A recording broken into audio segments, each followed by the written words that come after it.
Olá pessoal, bem-vindos à TVSC, aqui em São Caetano. Você está entrando no programa Enigmas, um programa onde o normal é ser diferente. O normal é ser paranormal. Tudo bem, Cris? Tudo bem, Kátia Gaia? Que honra, né, Kátia Gaia? É um prazer imenso estar aqui toda quinta-feira às 18h30. É verdade, né? Com vocês, Vamos agradecer ao pessoal da produção que tanto nos ampara aqui também, né? E olha, Kátia super elogiados, todo mundo está amando o programa, principalmente a produção do programa, a direção. É verdade, eu recebo... Então, ó, meus parabéns, vocês estão muito bons. É verdade, eu recebo mais de 3.000 e-mails por dia e isso é uma realidade. É verdade. Todo mundo agradecendo a produção da NET, do Canal 3 aqui, né? TVSC. Isso mesmo.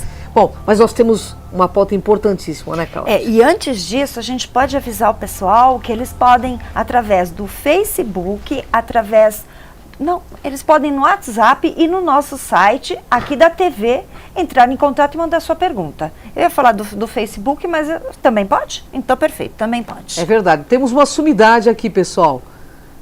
Ele é agente psíquico, ele é palestrante de cunho internacional, transpessoal também. Verdade, Kátia Gaia. E ele é uma pessoa já conhecida aqui no Enigmas, porque todo mundo adora quando ele vem aqui, né, Cris? Ele é polêmico, gente, mas ele tem muito conhecimento. Vamos apresentar Ricardo Mafia. Olá, Ricardo.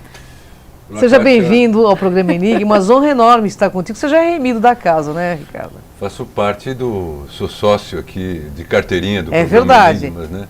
E Quero sempre divide muitos conhecimentos conosco. de coração, agradeço a Kátia, a você, Cris, Gratidão ao a você, pessoal da cara. produção dessa TV, pessoal bem organizado, bem articulado, bem sincronizado, a você que nos assiste e que me assistiu outras vezes. Para mim é uma honra estar aqui, eu agradeço. Muito Bom, obrigado. Nós que temos que agradecer, afinal de contas, o Ricardo, ele divide o conhecimento que é para compartilhar esse mundo de consciência aqui na Terra. Bem, Ricardo, temos uma pergunta que não quer calar, né, Kátia Gaia? É verdade, Cris. O que é consciência transpessoal? Foi bem definida pelo Abraham Maslow. O Abraham Maslow, em cima daquilo que ele colocou até na grade curricular das universidades, principalmente de administração e psicologia, as hierarquias das necessidades de Maslow, né?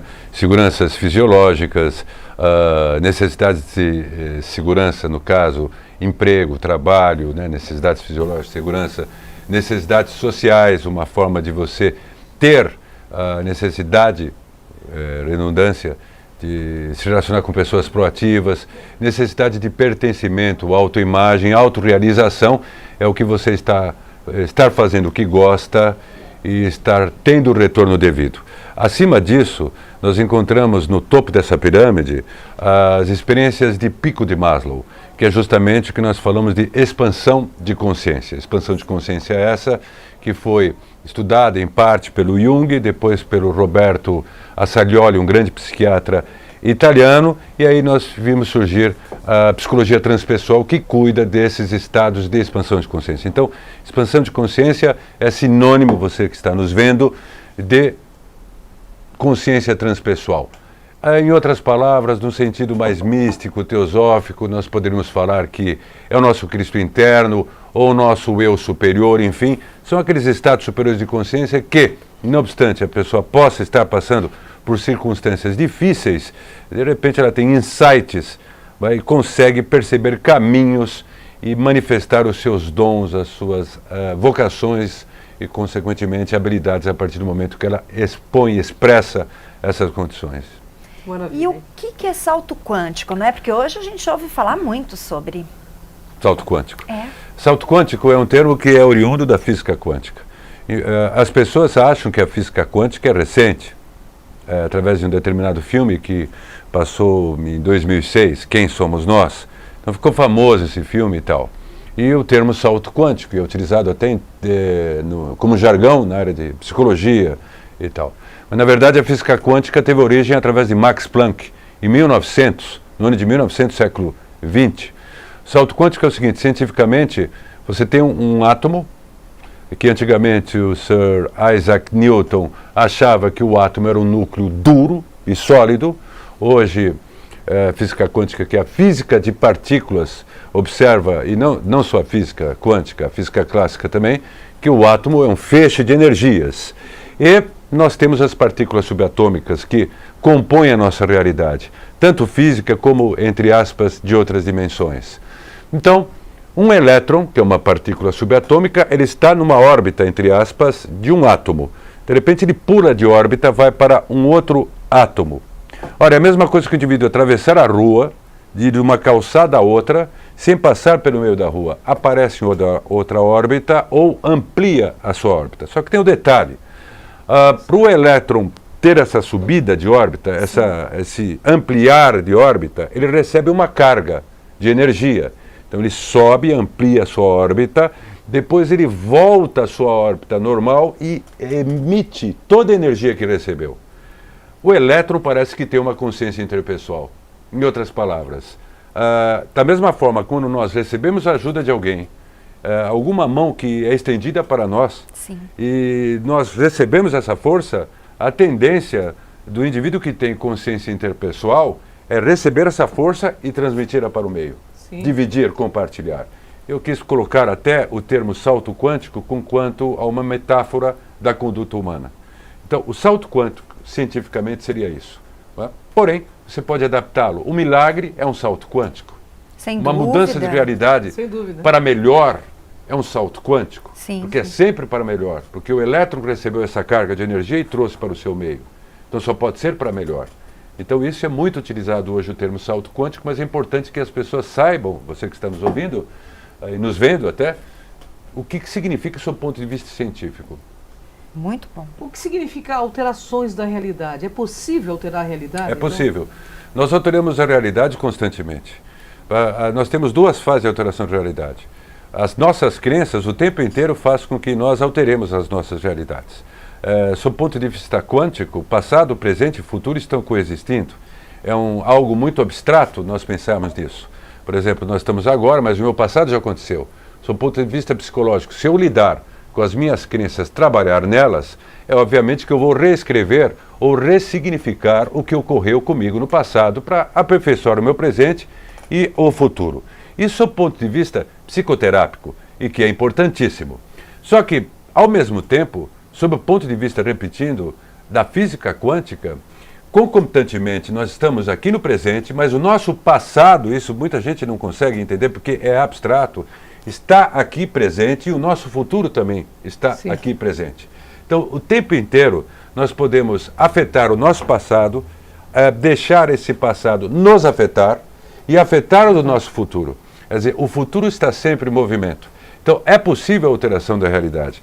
Mas esse alterar de realidade não é uma coisa tão simples, porque, em primeiro lugar, tem que começar sob o ponto de vista psicológico, ou seja, você quebrar as suas crenças, entrar num processo de autoconhecimento. Como tudo faz parte, tudo que existe nesse planeta, aqui esse estúdio é uma malha de partículas subatômicas, se o indivíduo conseguir desenvolver uma condição importante para atuar nessas partículas subatômicas, ele consegue mudar um contexto importante da sua própria vida. E olha, há pessoas que conseguem fazer isso, de repente tem pessoas iluminadas, entre aspas, que conseguem fazer isso sem a nossa percepção comum perceber. Trata-se de uma percepção mais profunda ainda. Nós somos uma grande holografia, nós fazemos parte de um super universo, vamos dizer assim, holográfico. A holografia, por exemplo, eu tenho uma câmera aqui e outra câmera pode estar aqui, então uma parte de mim pode estar voltada para cá, outra parte aqui, então pode ser que haja dois Ricardos.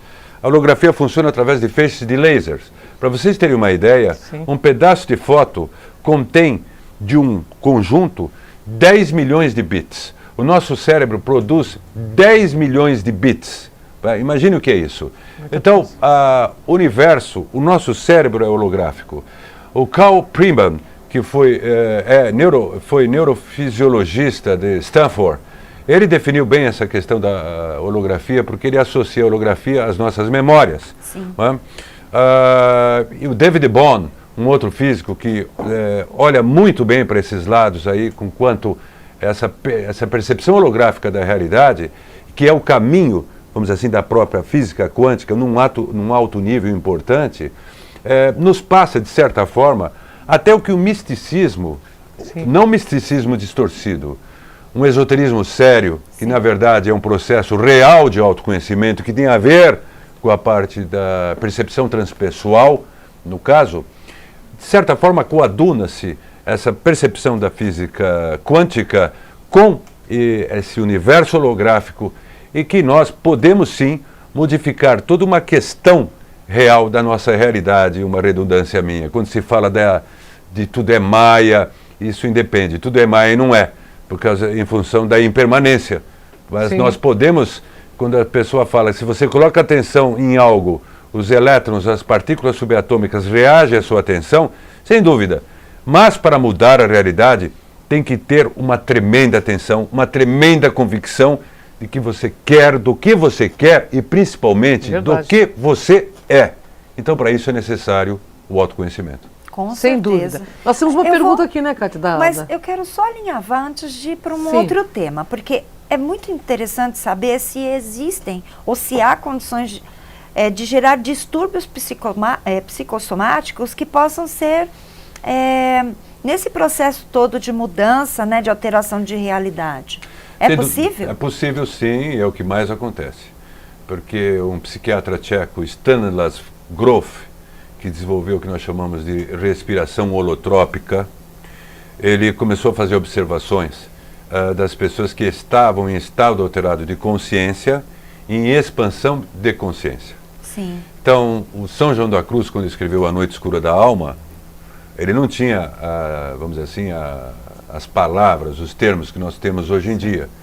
Mas quando existe uma expansão de consciência, a nossa consciência é apoiada em veículos sutis, que nós conhecemos, as pessoas conhecem claramente, corpo bioenergético, corpo astral, que tem a ver com o nosso sistema neurovegetativo, corpo mental. Quando esses corpos vibram numa frequência superior ao normal, vai reverberar aonde? As pessoas esquecem do corpo físico. Vai reverberar em nossos neurônios, em nossos neurotransmissores. Serotonina, dopamina, acetilcolina e por aí vai. Os neurotransmissores, como nós falamos em outra oportunidade, eles registram tudo que ocorre em nosso corpo físico e passam a informação para o cérebro. Obviamente, uma mudança, uma expansão de consciência afeta os neurotransmissores. E aí nós detectamos as crises de emergência espiritual, as crises do despertar, quando a pessoa consegue perceber o sagrado, ter uma percepção mais profunda da vida e, ao mesmo tempo, ela não consegue, ao mesmo tempo, adequar essa percepção mais profunda com a sua vida cotidiana. E isso acaba gerando os distúrbios ansiosos. Então, tem muitos transtornos de ansiedade, inclusive até depressão, que, claro, tem que haver o devido tratamento, obviamente, um tratamento integrativo, no caso, não só sob o ponto de vista clínico, mas a parte transpessoal, que sim, no processo do despertar, no processo da expansão da consciência, ocorre, se o processo for genuíno, e isso não é uma visão negativa, muito pelo contrário, é uma visão resiliente que eu estou passando, até preventiva, porque tenho experiência nisso. Verdade. Pode ocorrer, e ocorre, pode não, ocorrem com certeza distúrbios que são psicossomatizações. Perfeito, Ricardo. Nós Tem uma temos- perguntinha. A Cris vai te fazer uma pergunta. Temos uma internauta. pergunta da Cláudia Maria, que é do bairro Santa Paula, aqui em São Caetano. Ela quer saber se a consciência transpessoal só conseguimos acessar em tempos de crise pessoal. É uma pergunta extremamente inteligente e importante, porque a consciência interpessoal me lembra de uma afirmação do Jung, que o Jung afirmava que... Eu estou cheio das redundâncias hoje, hein? Afirmação, afirmava, né? Jung colocava que o indivíduo só evoluía através, ou só evolui através do sofrimento.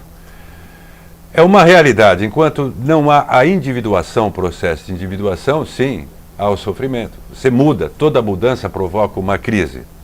E toda crise, se bem, vamos dizer assim, aceita, o que não é fácil, eu não sou negativo, eu não posso alienar as pessoas, tá? As pessoas têm que ter um suporte importante, mãos que as ajudem, corações que as ajudem nesse processo importante de despertar, porque essa pessoa que está despertando também ajudará o mundo, né? Esse mundo de interconectividade. Ainda antes de responder totalmente essa pergunta, fazendo ponte com a pergunta anterior, o John Bell, que criou o termo físico de interconectividade, ele mostra essa possibilidade de alteração da realidade pela interconectividade. Voltando à pergunta dela, as pessoas elas passam por crises nesse processo de despertar.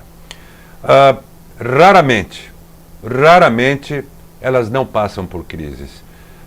Poderíamos colocar que talvez as crises sejam um pouquinho menores. Todo o processo de despertar, a pessoa vai mudar os paradigmas e acaba passando por crise. Da mesma forma que o indivíduo vai fazer uma universidade, vai cumprir aquela grade curricular, vai fazer o TCC, tem crise, não tem? Claro, tem um esforço. Sem dúvida. E para ele adquirir habilidade na função a qual ele acabou de se formar, ele só vai conseguir habilidade através dos erros e acertos na vida dele para ele se tornar um bom profissional. Com A certeza. pergunta dela é pertinente e eu digo e afirmo categoricamente que sim. Muito Bem, bom. a gente vai para um rápido intervalo e a gente volta já já. Você está gostando, né? Fica aqui com a gente.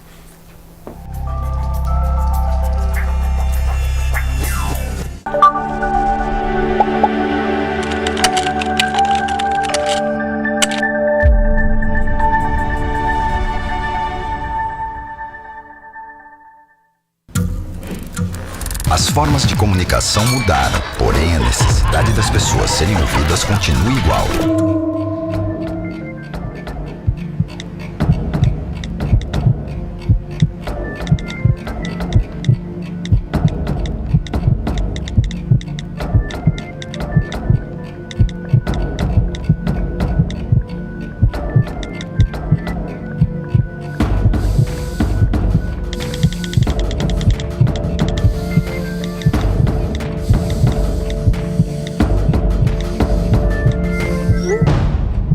Compartilhe com o CVV aquilo que você não divide com ninguém. Valorizar a vida, é isso que o CVV faz. Ligue 141 ou acesse cvv.org.br e receba apoio emocional. E aguarde, vem aí, Vivendo Plenamente, o programa do CVV na TV. TVSC, a TV de São Caetano.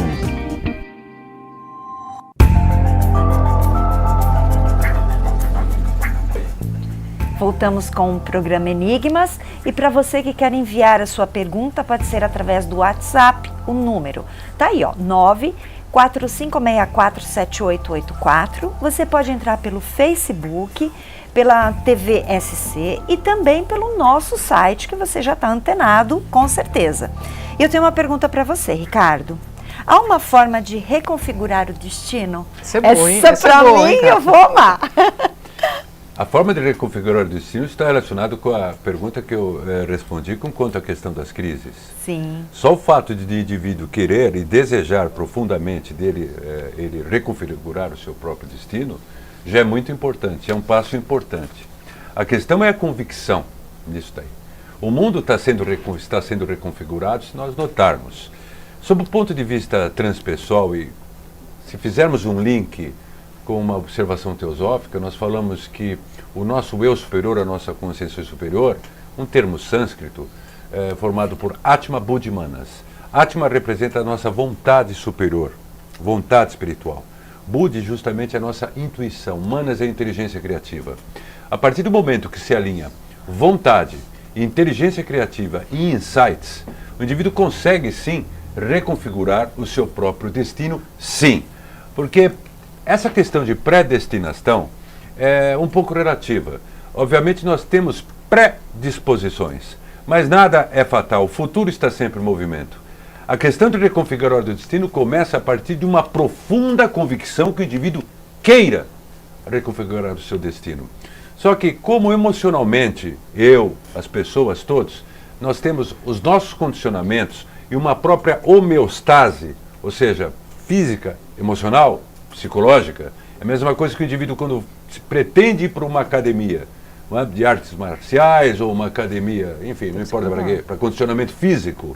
No primeiro dia ele vai bem, no segundo dia também, no terceiro dia ele arruma desculpas, no quarto ele falha, e aí é a homeostase, é o hábito, é o condicionamento, tanto físico como psicológico, que se instalou no indivíduo. Então, o indivíduo volta àquele ponto anterior. A questão da reconfiguração de destino, a questão do poder mental, A questão de você aplicar o poder da sua mente, sim. Você pode utilizar o poder da sua mente, sim, para transformar a sua realidade, que é a realidade de todos, vai de uma profunda convicção. Essa profunda convicção normalmente não se tem acesso, porque ela se localiza, vamos dizer assim, em algo muito profundo, outra redundância, do próprio ser e da própria, vamos dizer assim, criação.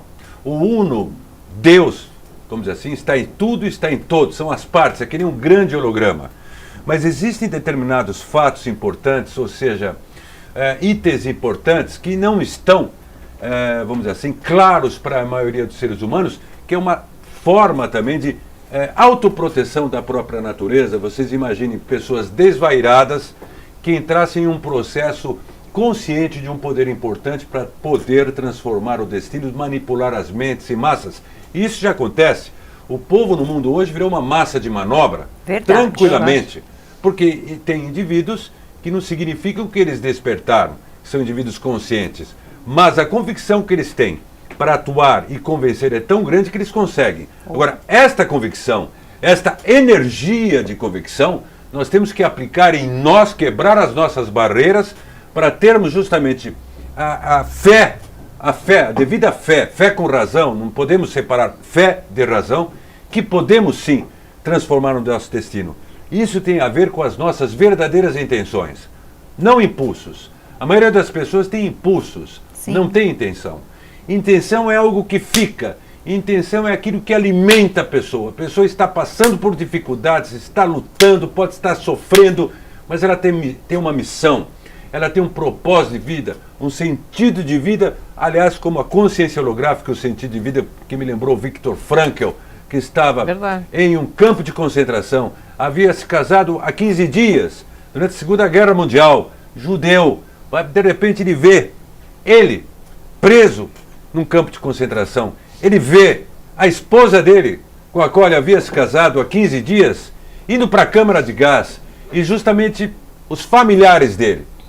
E ele conseguiu sobreviver a isso tudo. Ele mudou o destino, ele conseguiu lidar com isso e criar uma nova corrente psicológica chamada logoterapia. É possível mudar o destino? É possível.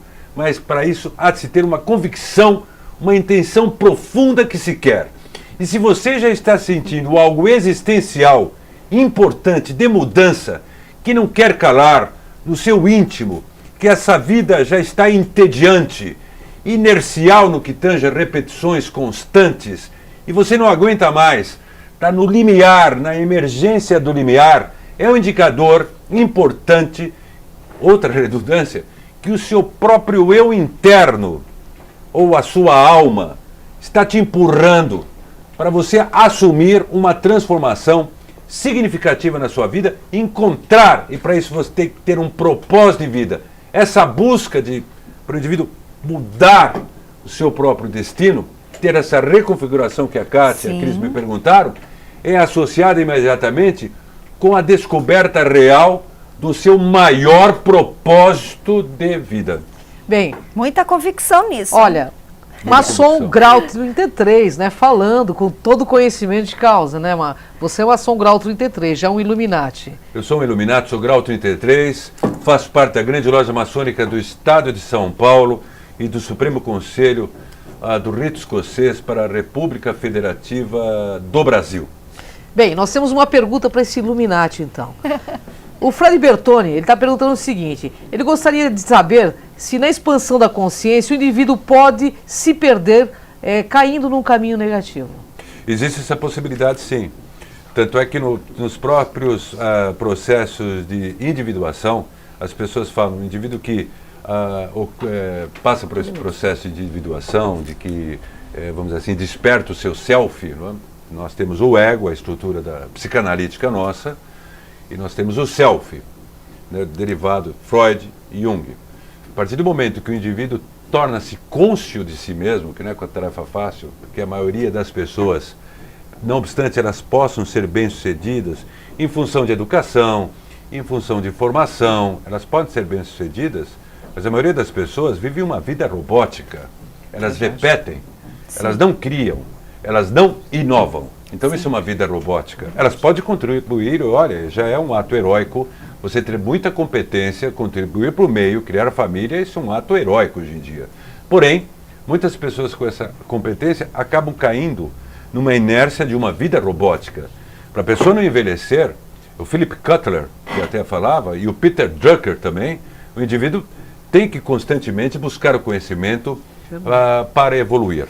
E quando o indivíduo atinge o self, ou essa individuação, que é justamente um processo de expansão da consciência, ele pode sim, ele pode, num determinado momento, perceber-se que tem tanto poder que pode ir para um caminho errado. Existe esse risco, sim. Bem, infelizmente estamos aí nos nossos momentos finais, né? Nós queremos seus contatos, porque todo mundo quer comparecer às suas palestras, tenho certeza, porque você deu um bom indício, um bom aprendizado. Muito obrigado, Ricardo. Que agradeço. Seus Gratidão, contatos. Ricardo. É uma honra estar contigo. Espero que você possa voltar outras vezes para nos brindar com seus conhecimentos. Nas próximas vezes vocês poderiam me chamar para falar sobre as harps, né?